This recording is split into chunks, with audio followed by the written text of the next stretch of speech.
I'm Anthony Scaramucci, and you're watching The Hole.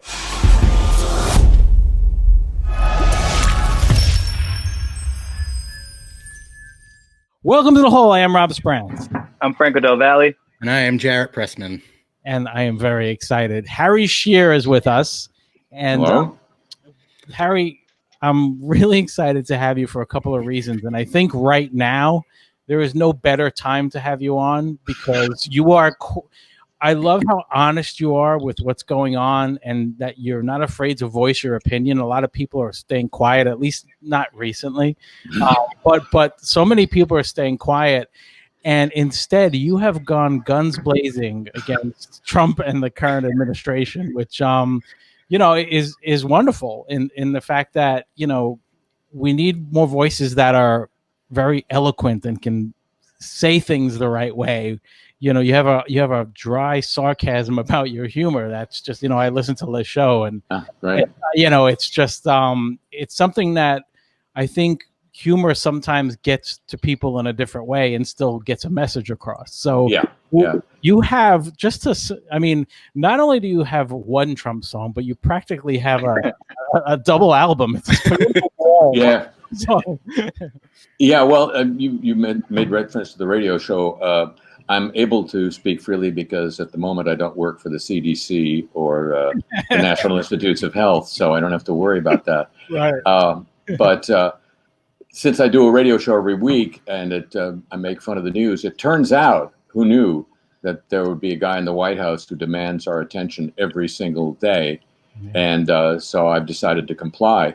And so sometimes I write a sketch about him. I have this series called The Presidentus. And sometimes I'm moved to song by things such as phrases like "very stable genius." Right. Who says that? Really. So just the tracks alone: "Very Stable Genius," Stormy Daniels, "Number One Son," "COVID 180." One of my favorite titles, "I Never Knew Him," which is quite subtle. And the new one, "Acquittal." And "Son-in-Law," which I have a quick clip, which I wanted to play just a small snippet of the video because on this one, I was actually very impressed with the production value of this video too. Like, you went for it for sure. Yeah, no kidding. Watch a quick clip of this.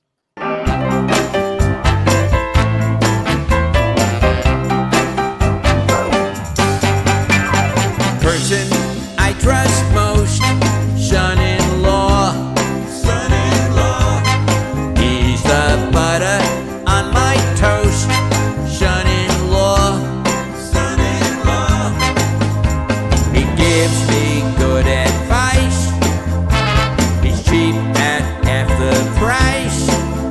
Thinks my daughter's tits are nice, son-in-law.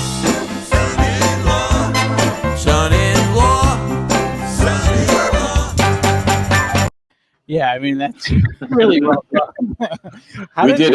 We did a broadcast safe version of that. We were advised to. So in that version, thinks my daughter's jugs are nice. Oh, jugs. Okay. Yeah. Family friendly. So first of all, how that looks really good. Like that's some really good deep fake going on. Well, it's motion capture animation and CGI and a couple other technologies. The songs are all sung except for one in the voice of Donald Trump. The last song in the collection is called "He Lies," and it's designed to sound like Leonard Cohen's a Leonard Cohen song from Beyond the Grave. So when we started making videos, I wanted it to look like it's Donald Trump singing. And I got hooked up with this video effects studio in Sydney, Australia, because my wife and I were down there just before they closed it. And I said to the guy, Matt Hermans is his name, can you do that? Can you make a really real-looking Donald Trump out of my performance? And he said, yeah, we can do this and we'll do this. And so I wore the suit, and I wore the helmet, and I wore the gloves. And we're coming out with the second of these videos, which I think is maybe even more spectacular. About a week and a half from now, a song called "Executive Time," which is I don't know if you remember, but Schedule, right? Yes, and there are these big gobs that are undefined except as executive time, and so this video defines what he's doing during that time. But I realized at the beginning of the year I'd written all these songs for the radio show, and I thought, well, some of them are pretty damn good. So I went into the studio with my friend producer CJ Vanston, and we made recording level versions of these songs with some great musicians. This is the one you just played. It's the only one recorded here in New Orleans because it's a hat tip to the old Alan Toussaint, Ernie K-Doe song, Mother-in-Law. Yeah, Mother-in-Law. Yeah. And so I used George Porter Jr., who's the bass player of the Meters, and some other great New Orleans musicians, too famous to name here. And so we really were serious about the music. And absolutely not serious about the words. Well, it's funny you mention the music because that's been throughout your career another part of what you love doing, and you kind of have music in almost everything that you've been a part of. I mentioned the show, and you'll read a news story, and then the sarcasm is just so subtle and biting even when you read it. And then the one, like, it's funny that you mentioned that you kind of model songs after others, because Waste Beach, which was on the latest one, there's definitely Beach Boys going on there without a doubt. Yeah. You record those at home? You have a home studio? Yeah. Yeah. I refer to the artists on that song as the Don't Drink Bleach Boys. Love it. I love it. But it's not just for this. I mean, you wrote songs all the way back as far as Guffman. Yes, and before that, even I got there was in the dinosaur days of cable TV, there was a thing called the Cable Ace Awards, and I won one for, I think, really the first song that I ever wrote by myself without a collaborator, which was a song sung in the voice of Oliver North called Shredding Party. So it goes back a ways. Yeah. So what do you, at this point, the COVID has affected you in a way, like, are you more productive being at home for sure? Or? Yeah. I'm very fortunate. For 31 years, I would say to the Simpsons, I have a studio at home. I could, no, you have to come in. We have better equipment. The equipment, the thing. Okay. And beginning of the season was March of this year, and they sent me a spare. I'm reaching for it now as a visual prop. They sent me a spare microphone and said, "Could you please do it from home?" So, yeah. Fortunately, we've been in production all this time. I mean, it's with all of the shows and films down pretty much for this period. We've been working every week, so that's an amazing stroke of good fortune. Yeah, and now you never have to leave home at all. Never have to. And both my wife and I, my wife is an incredibly talented singer-songwriter, performer, and she got ridiculously productive during this period. She learned mixing and shooting and lighting and all this stuff that she'd always let other people do before. And I was working on these songs and these videos and the radio show and Simpsons. And so without the distraction of leaving the house, and certainly when we're in LA without the incredible time suck that is driving, just to get somewhere, it's been really a remarkable period for both of us. That's great. And so when you take when you start to do them at home, so they just send you a script. Did you normally interact with others in the studio, or everybody's voicing their own individually?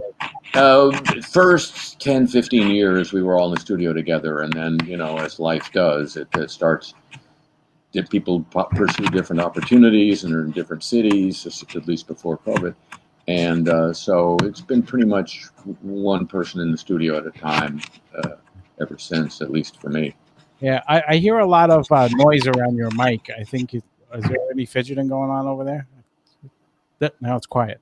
I wonder what that is. Okay. Weird. Okay. Yeah, it's better now. Okay. Maybe it was your mic. No, I don't think so.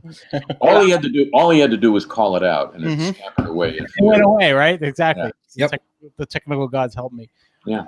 So, I obviously want to get to the Simpsons, especially because I have a Simpsons nerd in that upper right-hand corner, just waiting to jump at this. But 31 years, the longest running show in the history of television, right? Is it number one?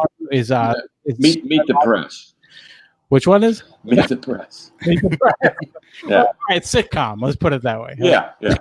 Entertainment show. Right. I mean, and so it's also, I guess you could argue, one of the most successful spin-offs, because that actually was just a segment from the Tracy Ullman show, which I'm old enough to remember for sure. I used to watch that live too. Wow. Were you part of those as well?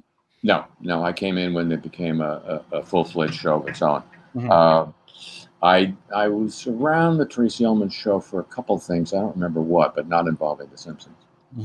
So, I mean, I've counted about 41 characters, which is insane, and not only do you 41 characters, but they all have their own, individual personalities to them. And, in doing some research before this, I didn't realize that you have done voices for your whole life and impressions and things like that. Everything from Vin Scully to all these different other voices as well. I'm a Dodger fan, so that one caught my eye right away. Yeah. I have to say, Vince, usually, almost always, the people, the well-known people that I choose to do as opposed to the characters that I create for The Simpsons out of the whole cloth. But the famous people that I do impersonations of or characterizations of are people I have some problem with. either politically or aesthetically. And the only one that I have nothing but sheer admiration for is Vin Scully. Right, yeah, that voice alone is just... Oh, God. You can't. So, now that you've done that for so long, and you've been, I want to get to the Christopher Guest movies and Spinal Tap and all that stuff when we get there, but what do you prefer better? Do you prefer doing just the voices and the voiceovers, or do you prefer the on-camera more? I used to say, when I was asked a question like that, I like it all. That's why I do all of it. Yeah. But there was a year, and it was about, I think, it was 2009.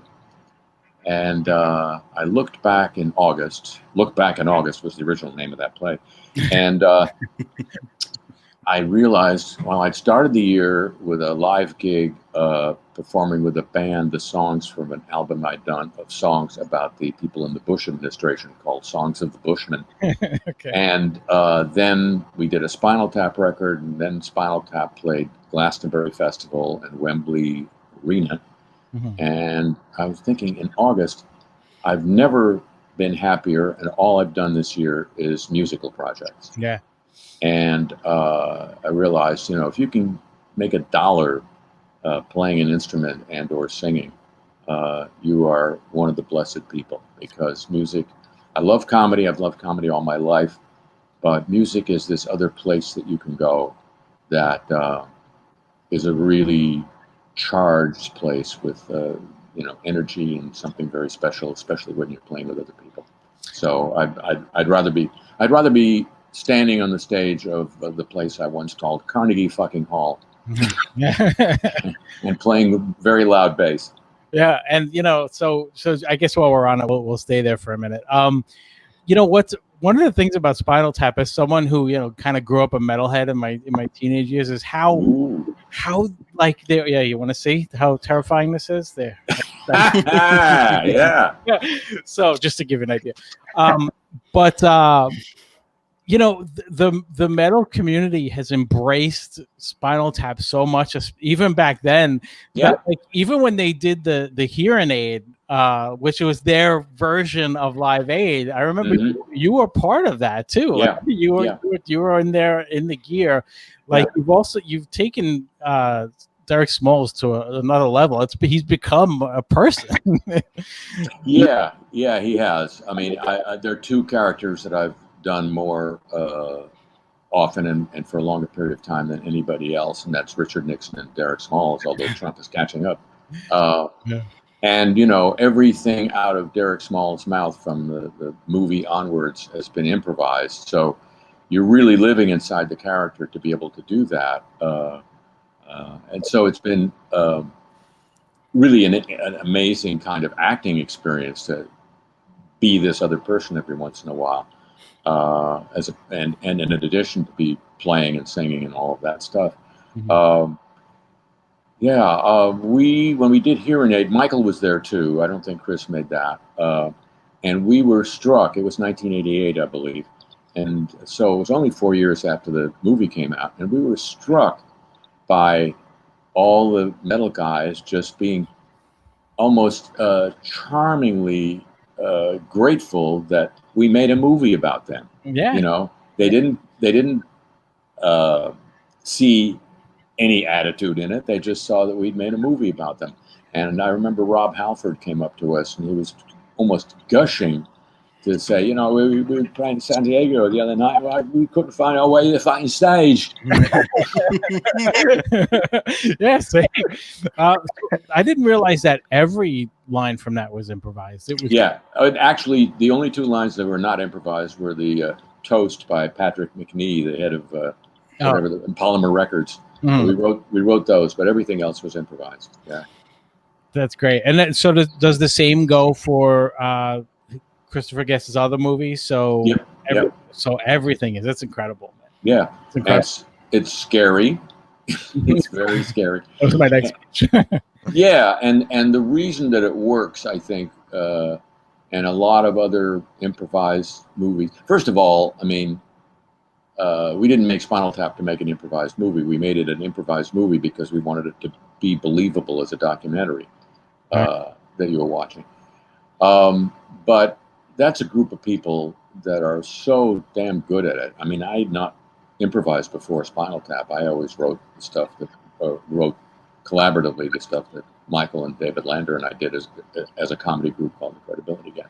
So it was new for me, but I'd kind of watched and known people in improvisation and kind of through osmosis picked up some of the lessons that they had taken on from people like Viola Spolin, who was the godmother of modern improv in this country. Mm-hmm. But still, it's scary as hell. And I remember that when we started doing For Your Consideration, the great and now Emmy winner Catherine O'Hara was pacing behind me in the makeup room, just saying, God, I can't believe I agreed to do this again. It's so frightening. Again, I've done so many of them too. And she was saying, it's so frightening. Why am I doing this? And I thought, thank God it's not just me. Right. Yeah, sure. I mean, it's a lot of pressure because, you know, there's a lot of money. You know, even though it's a lower budget, there's a lot of money being spent on these, you know? Yeah, and, you know, it's not as, I mean, I was going to say that having this kind of group of people around one and having Christopher, who I don't know how the approach of people who have directed the other improv movies besides Rob, who directed Spinal Tap. But both of them, Rob and Chris, take the position that just tell the story of the scene. Something funny will happen. Yeah. We'll find it in the editing room. So there's no pressure to score and to, you know, nail it within the first 10 seconds of action. You're just there to tell the story of the scene, and because they're very funny people, something will happen. And, you know, you don't have to talk. You can, you know, your character has something to do in that scene, and however much or little you need to talk to get that accomplished is what you do. Yeah. And you can fall back on the trust in all these incredibly talented people. That's the word that really defines this for me, having been through it, is trust. Yeah, and it's the lineup is incredible. That's in it, and you know, when you said that, like, sometimes you don't even have to say anything. Mm-hmm. You know, I just right away instantly thought of your Mighty Wind flip flops with socks with the beard across, like, that beard. It just speaks volumes, and you know, so for something like that, do you expose yourself to the folk scene at all? Not like physically, but would you expose yourself? Yeah. to a folk scene? I waggled my dick at Pete Seeger just before he died. No, I'd grown up with, as had Christopher and Michael, sort of at the tail end of that faux folk scene, folk with a AUX. There had been real folk music around since the 30s and 40s before I was in this world. But by the late 50s, Elvis had gone in the army, and the rock and roll business or the music business was looking for the next thing after rock and roll. And so they had these songwriters in Tin Pan Alley, the Brill Building and all that, writing fake folk songs. Folk songs theoretically have been around for years, and people sing them in the hills and blah, blah, blah. And these were just pop songs written in this style. And there was nothing folk about it. It was just a different style for trying to get hit records or hit songs. And,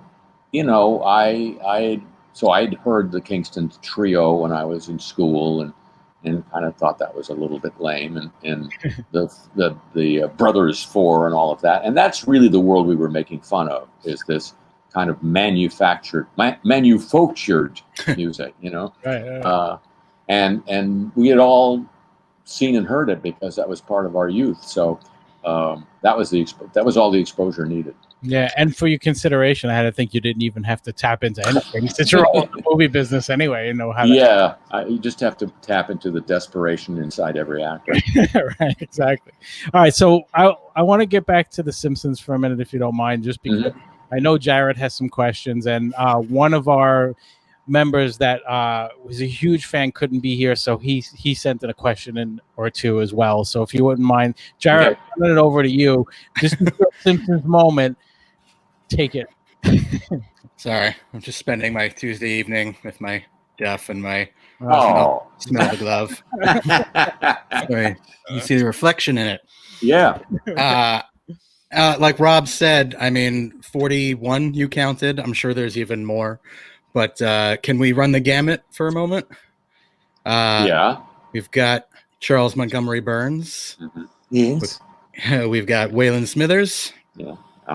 Reverend Timothy Lovejoy. Yes. Principal Seymour Skinner. Yeah. Ned Flanders. Are you doing a roll call? Yes. He's trying. I'm going to stop, though, before you do. Yeah.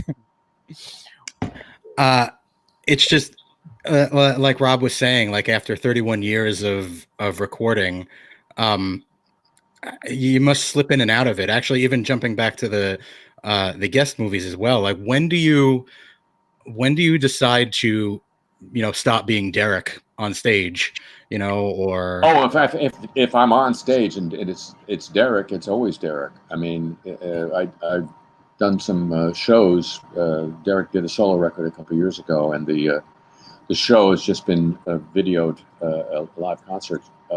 And when I'm on stage as Derek, I'm Derek. He doesn't leave me. But in terms of like the vocal characters, they stay in their. Each guy's got a little cubby hole, and he comes out when he's summoned. They're very, very well behaved. Otherwise, they stay in their place. Do you need to warm up beforehand just to find that voice again? Usually. Not that, but I always do vocal exercises, just because who knows what they're going to ask me to do with my voice. And my wife's a singer, and her dad was an opera singer, and she taught me his vocal warm-ups. And it stood me in very good stead to, singing as Derek. That's probably the most challenging thing for my voice, and because no matter how good your in-ears are when you're on stage in rock and roll, there's a fearsome noise behind you. Yeah. And especially as an amateur singer, you're always tempted to try to sing over it, and not trust the engineer to put you where you belong. So thank goodness I learned to do these vocal exercises, or I'd be I'd be sounding like Rod Stewart right now. Yeah, and the sound on the stage is drastically different than what everyone hears. It's mostly drums. Is really what you wind up hearing. No kidding.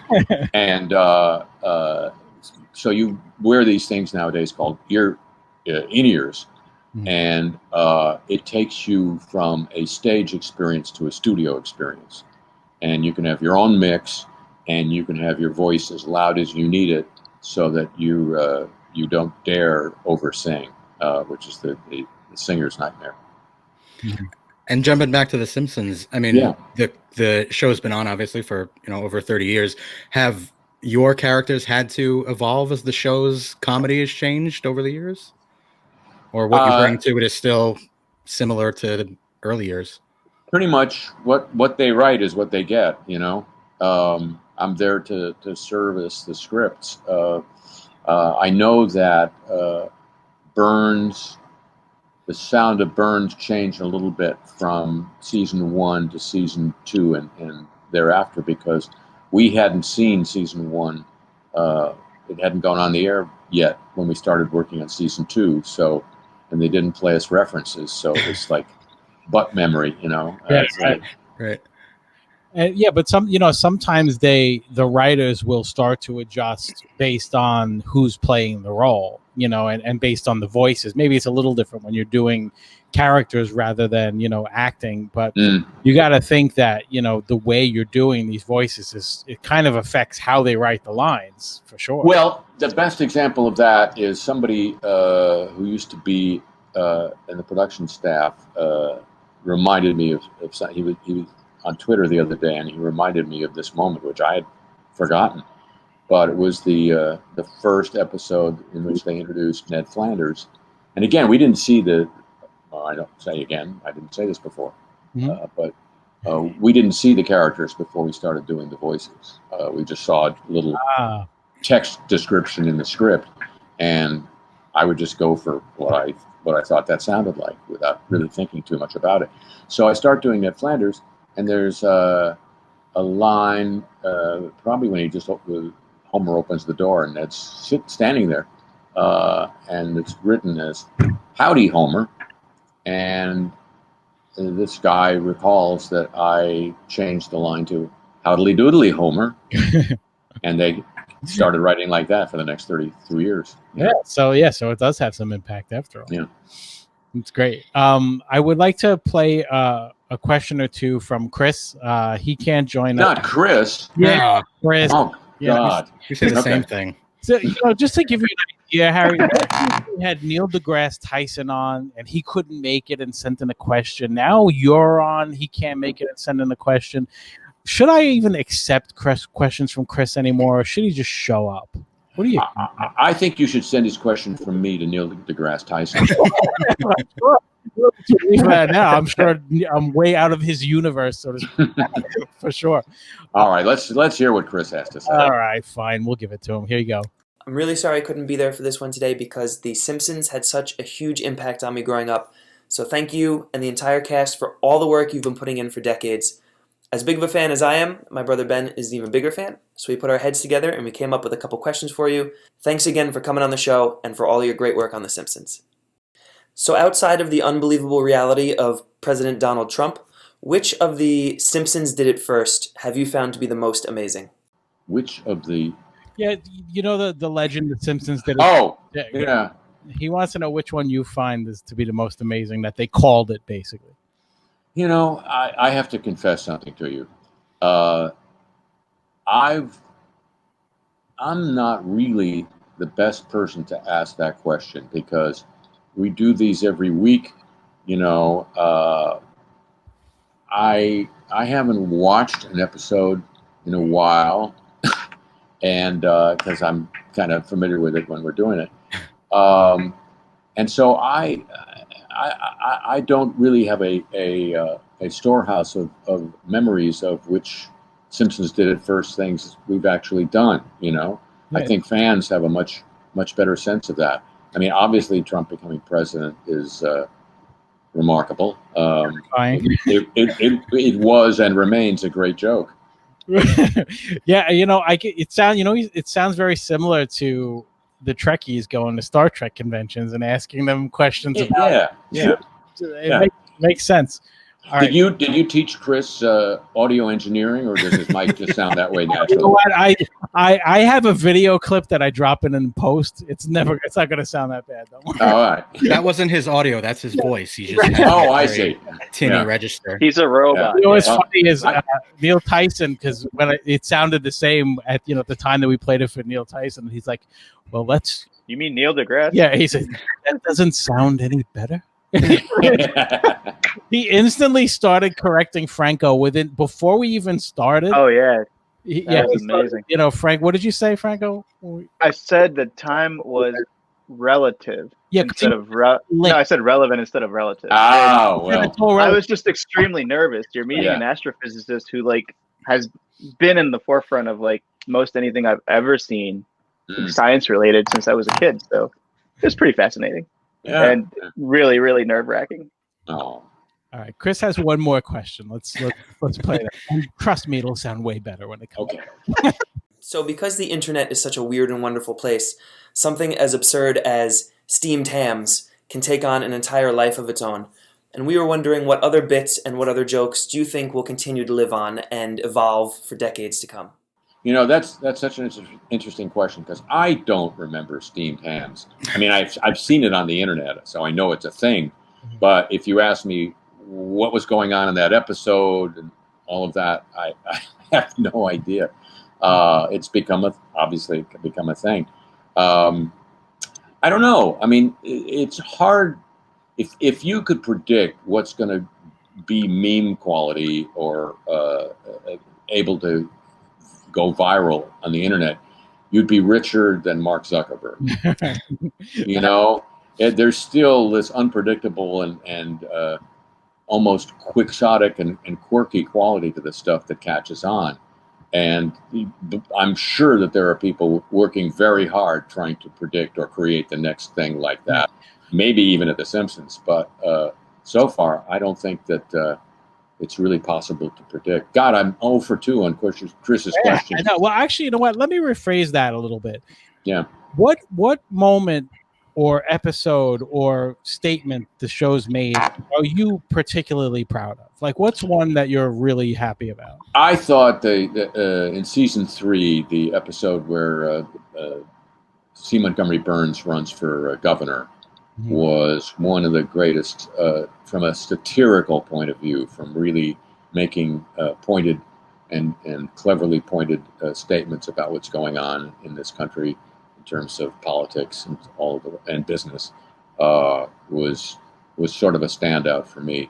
And the other one, in a totally different side of the equation, is in season 9, when Homer eats the pepper and has this psychedelic excursion and encounters Johnny Cash, I think, who's a not a wolf. What was he? Space Coyote. Coyote. And I just thought that was maybe the most beautiful half hour of animation ever done for television. Have you ever done any type of psychedelic drugs? I did mescaline a few times, which I really enjoyed. I've done that one too. That was a good one. Can't find it anymore. Yeah, I know, because it was kind of, for psychedelics, it was kind of subtle. Right. And it wasn't, hitting you in the head with a sledgehammer. Yeah, it was like wheel psychedelics, pretty much. Yeah. And then one time, a friend of mine gave me what he alleged to be mescaline, and my partner at the time and I went out to the desert to take it to look at the wildflowers, and we looked at each other when we got out there and said, "This is not mescaline, this is acid." Oh wow! And she said, one of my favorite things anybody has ever said to me. She said, "I can drive on acid." And she did. She got us back home. She did. Franco's done acid. I don't know if Jared's done it, but I have. You have? I have not. Franco has. Yeah. I've done it a bunch. I've had mostly good experiences and then one bad experience. And the one bad experience was when I first started dating the person that I'm with now. And I think at that time I was trying to figure out how it was going to go. and she didn't want to do acid with me, but she did it with her ex who was at a party, and it just like I think it just like it like broke my heart. Oh, wow. Yeah. Yeah. We've been together 6 years now, and I realized like that it's probably not the best situation to do acid with like 20 other people on New Year's Eve. Oh God, no. Yeah. Oh, shit, no. The first time I did it, it was fantastic, and it was just I candy flipped, which is when you do it with ecstasy, and everyone around me was having the worst time, and everything was beautiful. I think I watched Metropolis and I ate salami. That's what I did. I remember a couple things.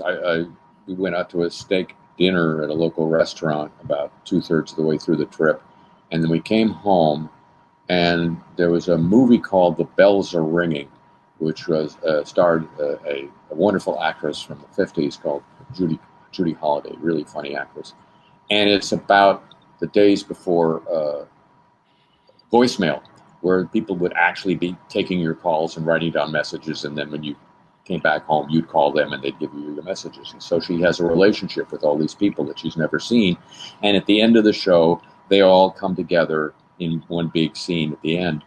And that's all you want when you're on acid, is everything to come together. So it was the perfect movie to watch then. And then there was going to be, this sounds quaint, there was going to be a post office strike. And it was the Sunday night before the post office strike. And Walter Cronkite was still anchoring the CBS News in those days. And it was a half-hour special on what's going to happen when the post office goes on strike. And about 3 minutes into it, I'm still high on acid, and I realize, oh, I have this kind of an eye. Oh, this isn't live. This has been pre-taped. This is like the thing that's in the vault. What's going to happen now that there's a nuclear attack on the way? You know, he's not there. He's in his bunker, baby. Yeah, that's maybe part of the reason why I didn't go to another level. Maybe I'm a little afraid of that. But the mescaline that you took, was it the little tiny dots that they had? Because I always wondered, was it really mescaline? Because it was these little tiny round, like little barrels, and they were a couple different colors. Like I always thought it just seemed a little synthetic looking for it to. Yeah, no, these were little pills, because the acid that I took looked a lot like the mescaline, and it came in pill form. I'm intrigued, that now we're at the point where people are microdosing LSD and starting to report results with it that are so far away, so different from what people experienced, good or bad, when they were doing 400 micrograms as opposed to 10. Oh, really? How so? Like, is it just? It's being done for therapeutic, at least in therapeutic research now, because people aren't scared of it anymore. There are terrorists and much worse, and viruses to be scared of now, and so they're able to do some research, and I've talked to people who've done it, and it's not this the colors in the world and the stars come in and all that stuff. It's kind of much more down to earth insights into the naughty parts of one's psyche. Really? I was originally going to say maybe it's like the equivalent to CBD versus THC, but it sounds a little more like it just kind of gets your mind going in a different way. So you mean more than more mental treatment than anything else? Yeah, I mean, it retains its profundity, but it's just not hitting you so hard, and you're able to kind of retain the integrity of your personality while you get insight into it, is what I gather. Yeah. So, Franco, I was gonna say that's a lot more. That's a lot better use than me just like swimming naked in the Sound and like jumping over a sprinkler or watching a movie about bugs. That sounds like it's. I mean, that has its merits too. Although if you do all three of those at the same time, you'll get a lot of insight. I think it was like one after the other. There might have been like a pool in there somewhere too.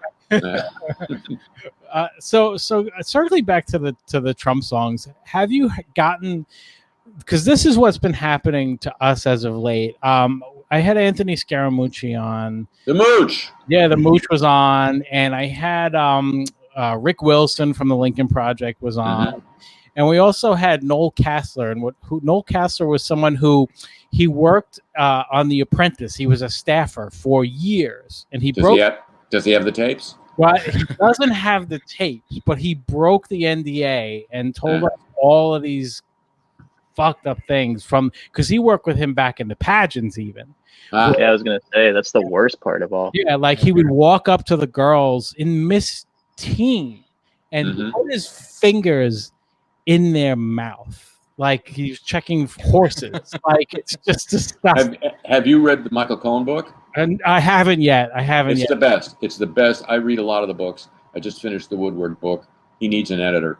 But Michael Cohen's book, and I recommended it to my wife, and she's listening to it as an audiobook, and she's raving about it. She can't believe how good it is. Really? Yeah. Read the Woodward book first.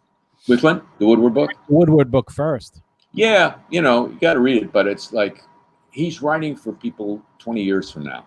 So he's telling you a lot of stuff you already know as context, and you don't really, you want to, okay, get on with it. I know that.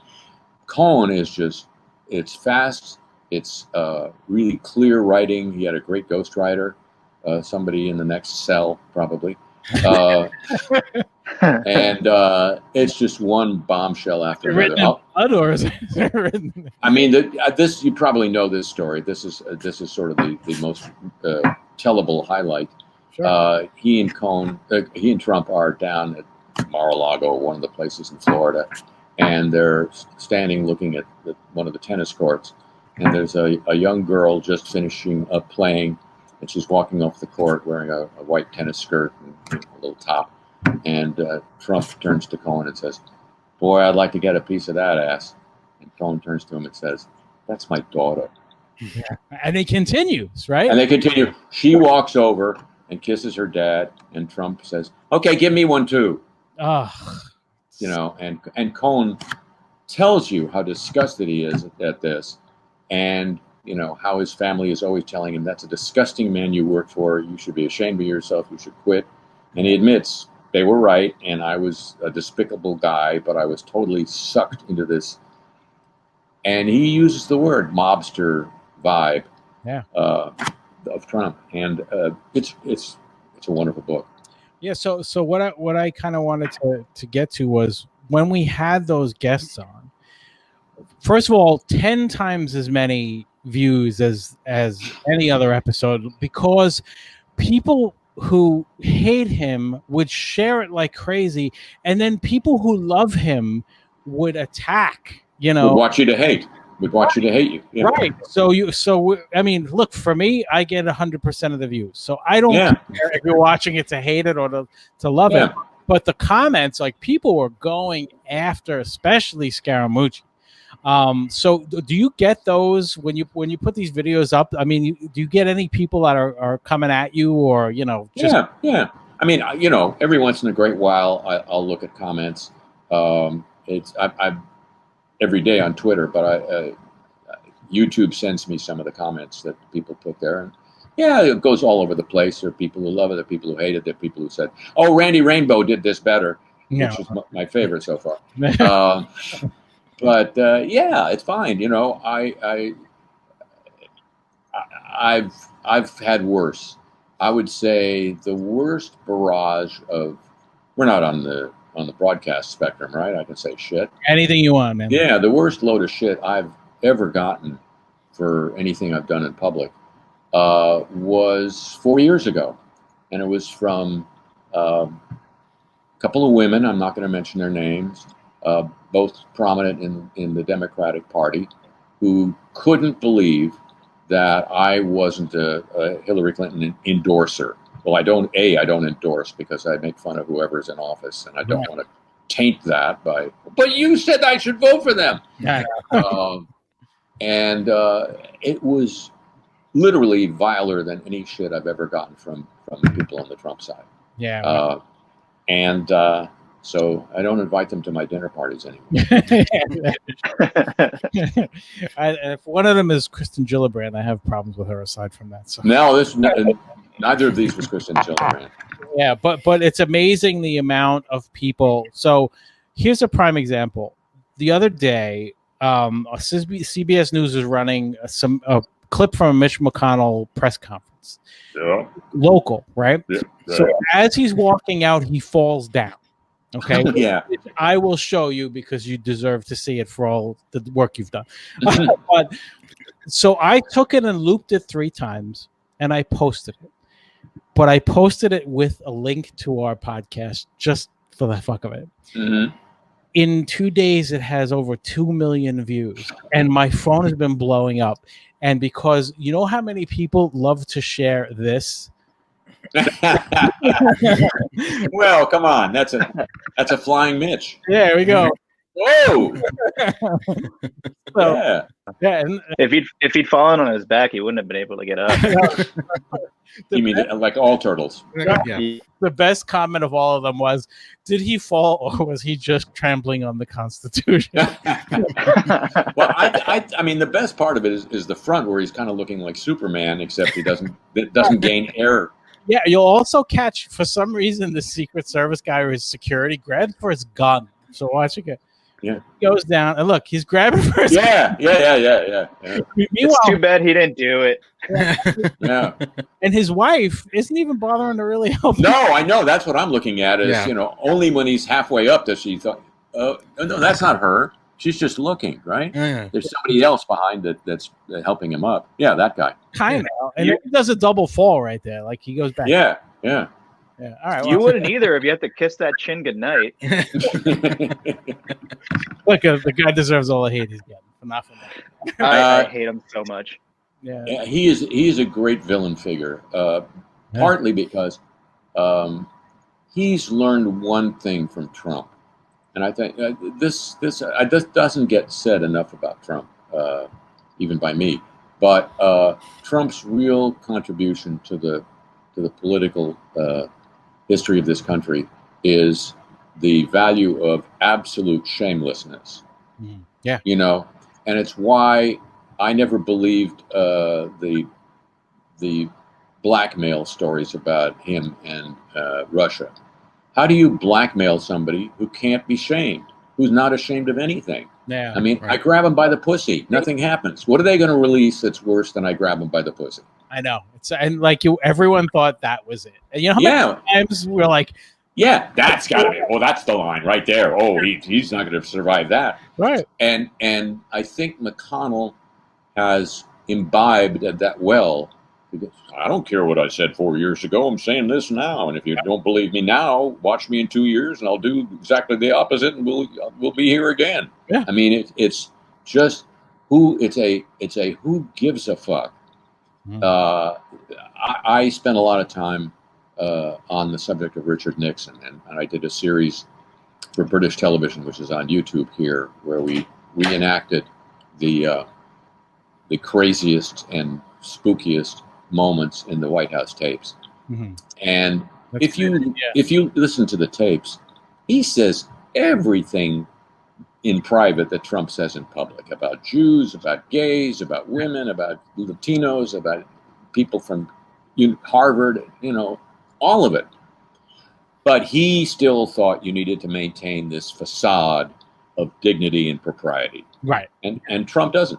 Yeah, he doesn't. There's no, it's really sad when the number one thing you really want to vote for is just decency at this point. I mean, it's not, There was a time when that was kind of being thrown about not so long ago. That was in the 2000 election. That was sort of not his lead card, but the undercard for George W. Bush.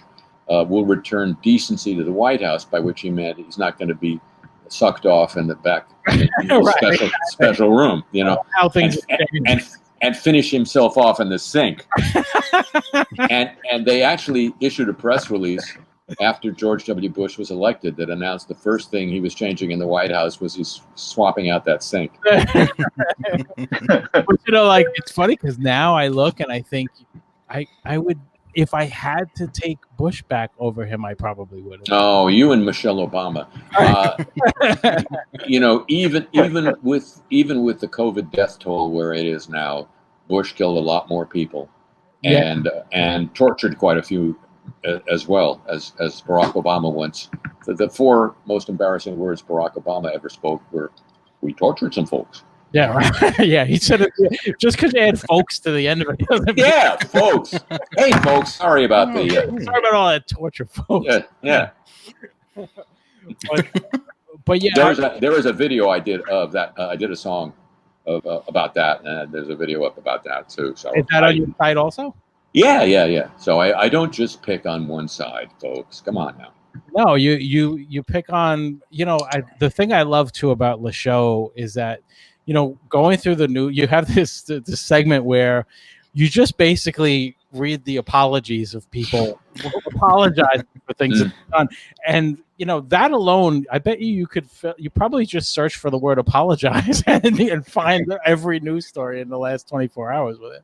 Oh, yeah. Well, I mean, the reason I started that was because public apology was really, to my observation, not a part of American life until after 9/11. It was like you would notice it about Japanese public life that, they're always bowing and apologizing. Yeah. And it wasn't common here. And something happened after 9/11, and there was this wave of public apologies about this and that. And I just thought, well, I'll mark this moment. And the moment has continued to this day. Yeah, that's and every single one of them is. But that's when you read all of those news articles and you go through them, whether you decide to do a song about it or whatever it may be. I wish I had the ability to deliver jokes without smiling or laughing at all. Yeah. Because you're reading it and I'm sitting there laughing and it's just your voice is just right on deadpan. And it's something I always say. I wish I had that ability because it's well, deadpan comedians were among my favorite when I was looking at stand-ups a lot. Newhart, for example, was a great deadpan. Yeah. Yep. Speaking of that, one thing that in doing some research for some backstory on you, I didn't know that you worked with Albert Brooks. Mm-hmm. On Real Life and even did shorts with him beforehand. I'm a huge fan of those early movies, especially Modern Romance, and I thought it was a great movie. And what's he like to work with? There was a time, and people Franco's age may find this hard to believe, when people seriously said that Albert Brooks was the funniest person on earth. Yeah. And it was the same whether you were at a party with him and standing around the kitchen or whether you were in the office with a typewriter or a notepad. He was irrepressibly funny. He just he wasn't turning it on, and equally he couldn't turn it off. And so there were parties where he would be. I mentioned the kitchen. I remember one where he was standing next to the refrigerator, and it just incredibly funny stuff was pouring out of him. Yeah. And after 45 minutes, he just had to leave because he couldn't come down from there. Like he did it. He couldn't. He didn't know how to fade back into the background of just a group of people standing around. Mm-hmm. It was amazing, and we started out with a different idea for a movie. There was this self-help thing called EST in those days, where people would gather in a hotel ballroom for a weekend, be locked in, have to ask permission to go to the bathroom, and a guy named Werner Erhard would yell at them about, it's okay to be an asshole. Right. Own your asshole.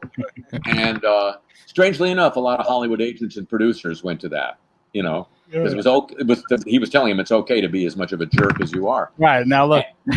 Yeah. And so we had an idea for something which years later we found out was actually happening to a certain extent, which is gathering a bunch of people in a hotel ballroom for a weekend, charging them a lot of money, and then trying to help them program their dreams.